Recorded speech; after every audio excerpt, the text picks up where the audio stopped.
Rencana yang ada di mobil sama rencana dengan polisi itu sangat berbeda. Barang buktinya ini kan ada lumayan banyak ya, total ada 207.000 butir ya Pak. Nah, ini tuh memang dibawa ke Jakarta, emang dimaksudkan untuk diedarkan jelang Nataru atau seperti apa? Terus yang kedua, yang saya lihat juga ada rencana Polri di situ ya Pak. Mungkin bisa ditegaskan aja, apakah di sini ada keterlibatan oknum dari anggota Polri juga ikut mengedarkan ratusan ribu butir ekstasi ini. Terima kasih.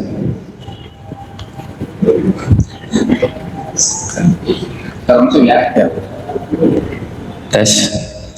Untuk ekstasi tersebut, ya, apa tujuannya dibawa ke Jakarta itu dilakukan untuk penjualan, udah pasti. Apakah itu sebelum Lebaran atau sebelum Tahun Baru atau sekarang? Pada prinsipnya hasil pemeriksaan barang ini akan diedarkan di Jakarta.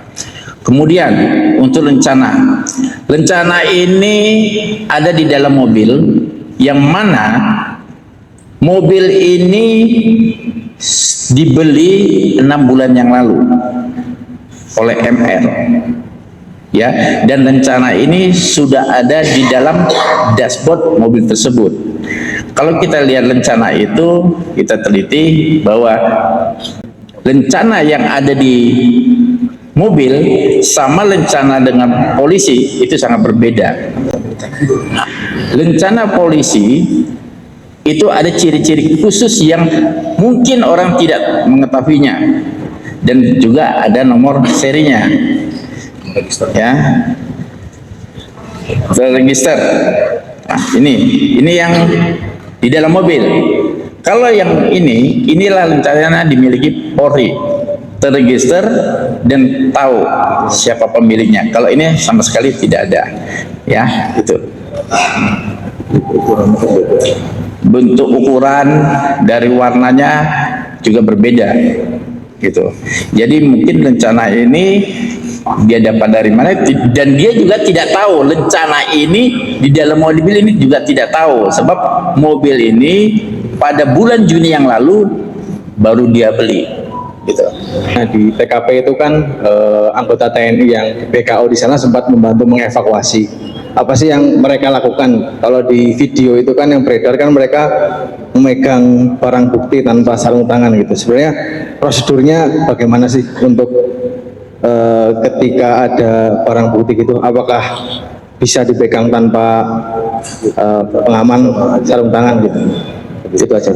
Sebetulnya kalau kita lihat itu ya profesional aja, profesional bagaimana, apakah dia maksudnya pakai harus sarung tangan atau bagaimana gitu ya, maksudnya seharusnya menggunakan sarung tangan, kayak gitu.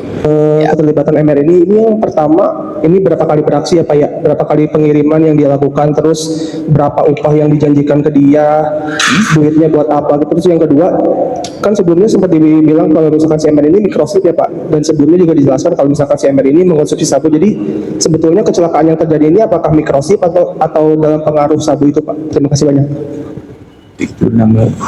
Oke. Ini kegiatan ini sudah kedua kalinya, ya, kedua kalinya. Yang pertama itu 3 bulan yang lalu dengan jasa daripada tersangka pada saat itu adalah sebesar 100 juta.